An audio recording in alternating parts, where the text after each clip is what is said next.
अंगुना और कटीली के बीच बातचीत चल ही रही थी कि तभी एक काला साया चिल्लाते हुए अंगुना के पास आया और घबराते हुए कहा, अंगुना, अंगुना तुम्हारी बेटियां।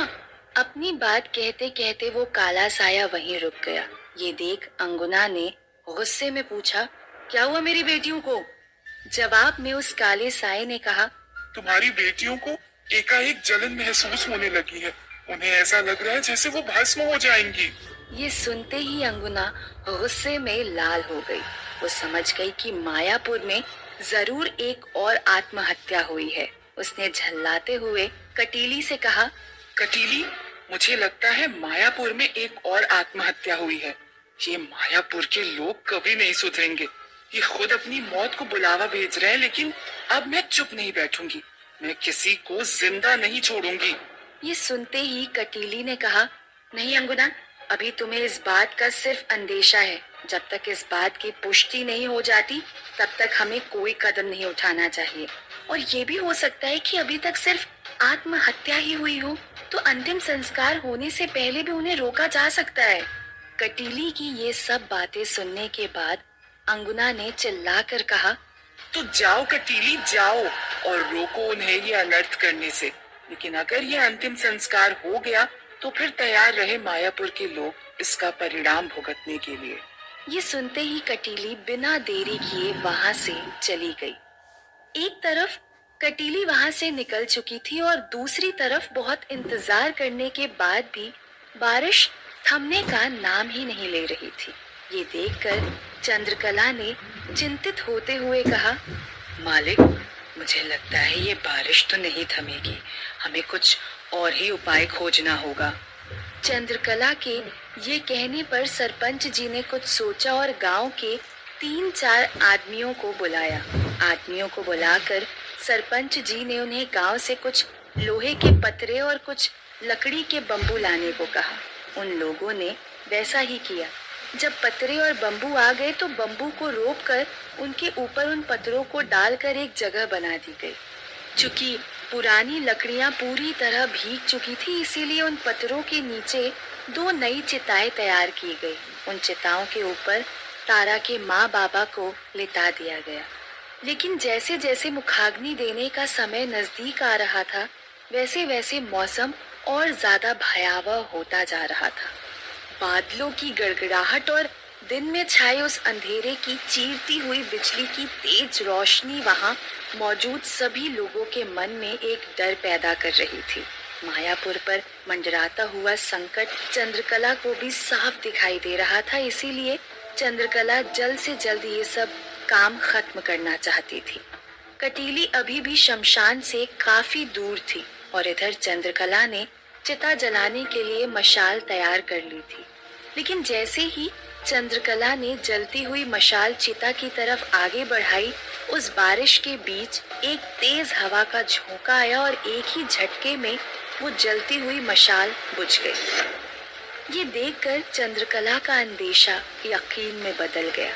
उसने मन ही मन कहा, हे काली माँ, न जाने कौन सा खतरा मंडरा रहा है मायापुर के ऊपर। रक्षा करना माँ, रक्षा करना।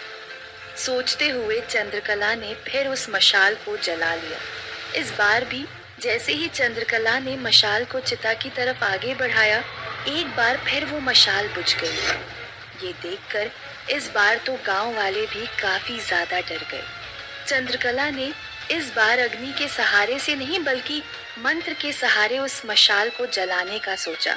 चंद्रकला ने सामने पड़ी घी की एक चम्मच भरी और एक मंत्र बुदबुदाते हुए उस मशाल पर उड़ेल दी। घी के संपर्क में आते ही भक करके वो मशाल जलने लगी। उस मशाल को ना ही कोई आंधी बुझा सकती थी, ना ही कोई तूफान। कटीली अब शमशान घाट से बस कुछ ही दूर थी कि इधर चंद्रकला ने उस मशाल से दोनों चिताओं को मुखाग्नि दे दी थी। कुछ ही देर में उन चिताओं की सभी लकड़ियों ने आग पकड़ ली थी और चारों तरफ बीच बारिश में जलती हुई आग की लपटें दिखाई दे रही थी। शमशान में दाखिल होते ही कटीली की नजर भी सबसे पहले जल रही चिताओं पर ही पड़ी। जैसे ही उसने 2 चिताओं को देखा और आसपास के लोगों की बातें सुनी तो वो चौंक गई। उसने खुद से कहा, लगता है इस बार 2 लोगों ने आत्महत्या की है। मतलब कि अंगुना की बेटियों पर असर भी ज्यादा दिखाई देगा। मुझे ये बात अंगुना को जल्द से जल्द बतानी होगी। ये सोचकर कटीली वहां से चली गई और उधर शमशान में जैसे जैसे चिता की आग कम हो रही थी, वैसे वैसे गांव के लोग भी अपने अपने घरों की तरफ बढ़ने लगे थे। चंद्रकला भी तारा को लेकर उसके घर की तरफ जाने लगी। जहाँ गांव में इस तरह का माहौल था, उसी माहौल में कावेरी मायापुर में दस्तक दे रही थी। मालती और दिवाकर तो मायापुर के मौसम से परिचित थे, लेकिन कावेरी को दिन के समय में इस तरह का काला घना अंधेरा भयभीत कर रहा था। कावेरी ने जीप के बाहर झांक कर थोड़ा डरते हुए कहा, मालती, अभी तो सिर्फ 4 बजे हैं, लेकिन लग रहा है जैसे रात के 12 बज गए हो। इस पर मालती ने कहा, डरो मत कावेरी, मायापुर में ये रोज का है। यहाँ पर कभी भी दिन में रात हो जाती है। मालती की बातें भी कावेरी के डर को शांत नहीं कर पाई थी। उसके जहन में एक अजीब सा डर बैठ गया था। वहीं मालती इस बार बहुत दिनों बाद मायापुर आई थी, इसीलिए उसकी खुशी का कोई ठिकाना नहीं था। कावेरी ये देखकर हैरान रह गई कि मालती गांव के हर बच्चे बच्चे को जानती थी। मायापुर में घुसने के बाद तो जैसे जीप की रफ्तार बैलगाड़ी जितनी हो गई थी, क्योंकि उस मूसलाधार बारिश के बीच भी हर दूसरे घर के आगे मालती जीप को रुकवा देती थी और उस घर की औरत से बात करने लगती थी। मालती शहर से आते वक्त गांव के बच्चों के लिए बहुत सारे उपहार लेकर आई थी, जिन्हें पाकर गांव के बच्चे बहुत खुश हो रहे थे। इसीलिए मालती पूरे गांव वालों की बहुत चहेती थी। मालती के व्यवहार से लगता ही नहीं था कि मालती सरपंच की बहन या हवेली की सदस्य है।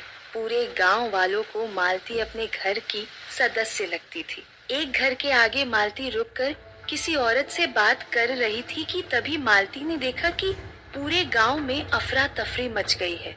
सब लोग इधर से उधर अपनी जान बचाते हुए भाग रहे थे। जिस औरत से मालती बात कर रही थी, उसका पति दौड़ता हुआ कहीं से आया और उस औरत का हाथ पकड़कर अंदर ले गया। तभी मालती की नजर पास में ही खेल रहे कुछ बच्चों पर पड़ी, लेकिन तभी उनमें से एक बच्चे की माँ आई और उसे डांट कर अंदर ले गई। बाकी बच्चों को भी उसने अपने अपने घर जाने को कहा। ये सब देखकर अब कावेरी के साथ मालती और दिवाकर भी काफी ज्यादा डर गए थे। मालती ने उस औरत को आवाज लगाकर पूछा, अरे क्या हुआ दीदी, सब लोग इतना डरे हुए क्यों हैं? उस औरत ने हड़बड़ी में कहा, मालती दीदी आप भी घर जाइए, अंगुना ने काले सायों के साथ मिलकर मायापुर पर हमला कर दिया है। ये सुनते ही मालती और दिवाकर चौंक गए। मालती दौड़कर जीप में बैठी और गाड़ी के चालक से कहा, भैया जल्दी हवेली की तरफ चलिए, और दिवाकर जब तक सब कुछ शांत नहीं हो जाता तब तक तुम भी हवेली में ही रहना, वहाँ तुम सुरक्षित रहोगे। लेकिन कावेरी को कुछ भी समझ नहीं आया था कि आखिर ये सब चल क्या रहा है। उसने दिवाकर से पूछा, दिवाकर ये सब क्या हो रहा है? तुम दोनों इतना डर क्यों गए? और ये अंगुना कौन है? जवाब देते हुए दिवाकर ने जल्दबाजी में कहा, अंगुना काले सायों की दुनिया की मुखिया है। उसने दूसरे काले सायों के साथ मिलकर गांव पर हमला कर दिया है। हमें जल्द से जल्द घर पहुंचना होगा, वरना वो काला साया हम में से किसी को जिंदा नहीं छोड़ेगा। ये सब सुनकर कावेरी काफी ज्यादा डर गई थी।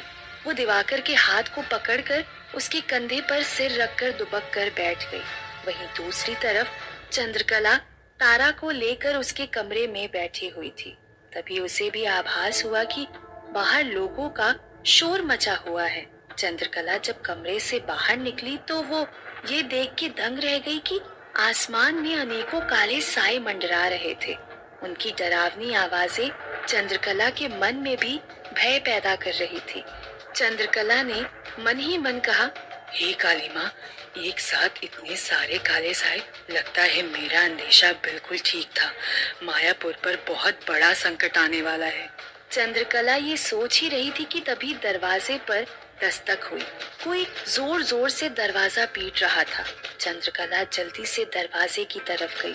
चंद्रकला ने जब दरवाजा खोला तो देखा कि सामने एक लड़का खड़ा हुआ था। इससे पहले कि चंद्रकला कुछ कहती, उस लड़के ने घबराते हुए जल्दी जल्दी कहा, चंद्रकला दीदी, काले साहे गांव के लोगों को मार रहे हैं। सरपंच जी ने आपको तुरंत हवेली में बुलाया है। ये कहकर वो लड़का वहां से भाग गया। चंद्रकला सरपंच जी के घर की तरफ बढ़ने को ही हुई कि तभी उसके कदम एकदम से रुक गए। उसने खुद से कहा, तारा पर तो पहले से ही संकट मंडरा रहा है, उसे उस तरह अकेले छोड़कर जाना ठीक नहीं रहेगा। ये सोचकर चंद्रकला वापस अंदर की तरफ गई और तारा को लेकर सरपंच जी के घर की तरफ जाने लगी। चंद्रकला जानती थी कि रास्ते में बहुत सारे काले साए उनके पीछे पड़ जाएंगे, इसीलिए उनसे निपटने के लिए चंद्रकला ने जाते जाते गंगा जल की शीशी भी अपने साथ में ले ली। जाने से पहले चंद्रकला ने तारा को समझाते हुए कहा, तारा, मेरी बात बहुत ध्यान से सुनो, चाहे कुछ भी हो जाए मेरा हाथ मत छोड़ना। तारा ने हामी भरते हुए चंद्रकला से पूछा, हाँ चंद्रकला, लेकिन ये सब क्या हो रहा है और हम कहाँ जा रहे हैं? जवाब देते हुए चंद्रकला ने कहा, काले सायों ने मायापुर पर हमला कर दिया है। समाधान के लिए सरपंच जी ने हवेली पर बुलाया है। उसके बाद दोनों वहां से निकल गए। सबसे ज्यादा काले साए तारा के घर के बाहर ही मंडरा रहे थे। तारा को देखते ही वो काले साए तारा की तरफ बढ़ने लगे। वो सब तारा को नोच खाना चाहते थे। चंद्रकला ने उनके इरादों को भांप लिया था, इसीलिए चंद्रकला चलते चलते अपनी हथेली में गंगा जल भर के कुछ मंत्रोच्चार करते हुए वो छींटे उन काले सायों पर उड़ेल रही थी। गंगा जल के छींटे पड़ते ही वो काले साए वहां से दूर भाग रहे थे। इसी तरह दोनों जल्दी जल्दी हवेली की तरफ बढ़ रहे थे। उधर मालती की जीप भी अपनी रफ्तार से हवेली की तरफ बढ़ रही थी, लेकिन तभी एकाएक एक आदमी हवा में उड़ता हुआ आया और जीप के सामने के कांच से टकरा गया। जीप को ऐसा झटका लगा कि जीप को वहीं के वहीं रोकना पड़ा। ये देखकर कावेरी के मुंह से जोर से चीख निकल गई। आह! वो आदमी अकेला नहीं था, उसे एक काला साया अपने साथ लेकर आया था, लेकिन गाड़ी में मौजूद कोई भी उस काले साए को नहीं देख पा रहा था। उन्हें तो सिर्फ वो आदमी ही दिखाई दे रहा था, लेकिन मालती जानती थी कि इस आदमी को किसी काले साए ने जकड़ा हुआ है। अगर गाड़ी को रोक कर रखा तो वो काला साया उन्हें भी मार देगा, इसीलिए मालती ने चालक से कहा, भैया कुछ भी हो जाए लेकिन जीप को रोकिए मत, बस चलने दीजिए। चालक ने एक बार फिर जीप में चाबी भर दी और जीप उसी रफ्तार से चलने लगी। वो काला साया अभी भी उस आदमी को लेकर वहीं जीप के आगे बैठा हुआ था। वो आदमी हाथ जोड़कर अपनी जान की भीख मांग रहा था, पर उस काले साए ने उसकी एक ना सुनी। उसने अपने नुकीले नाखूनों को उस आदमी के गले की तरफ बढ़ाया और उसका गला पकड़ लिया।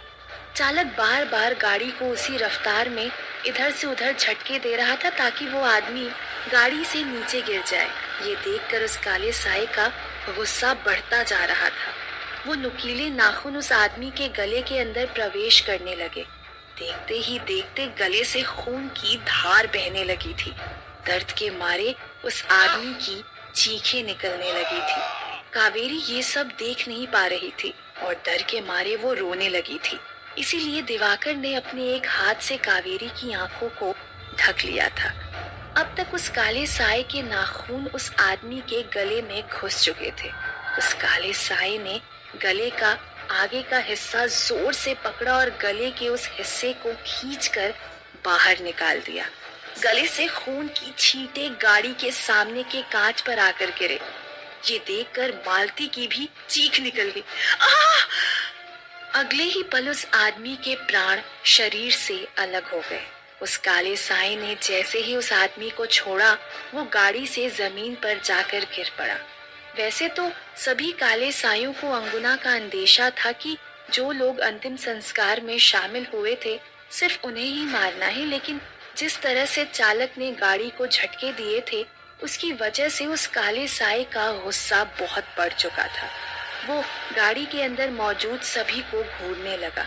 गाड़ी अब लगभग हवेली के पास पहुंच चुकी थी, लेकिन तभी तेज रफ्तार में चल रही जीप का आगे का चक्का बाहर निकल गया, जिससे गाड़ी का संतुलन पूरा बिगड़ गया और गाड़ी एक पेड़ से जा टकराई। बड़ी मुश्किल से सबने अपने आप को संभाला। तभी मालती ने देखा कि हवेली वहां से साफ दिखाई दे रही थी। ये देख मालती ने उन सभी से कहा, हवेली बिल्कुल सामने ही है, हमें जल्दी से वहां पहुंचना चाहिए। मालती के ये कहते ही चालक सहित चारों जीप से बाहर निकले। कावेरी बहुत ज्यादा घबरा चुकी थी, इसीलिए दिवाकर ने कावेरी का हाथ पकड़ा और सब लोग हवेली की तरफ भागने लगे। सब लोग हवेली की तरफ भाग ही रहे थे कि तभी कावेरी का पैर एक पत्थर से टकराया। उसका हाथ दिवाकर से छूट गया और वो जमीन पर गिर पड़ी। दिवाकर ने वापस कावेरी को उठाने के लिए अपना हाथ बढ़ाया, लेकिन जैसे ही कावेरी ने सामने से हाथ आगे बढ़ाया, उस काले साए के अदृश्य हाथ ने कावेरी को अपनी तरफ खींच लिया। ये देख कावेरी की जोर से चीख निकल गई और काला साया जोर जोर से हंसने लगा।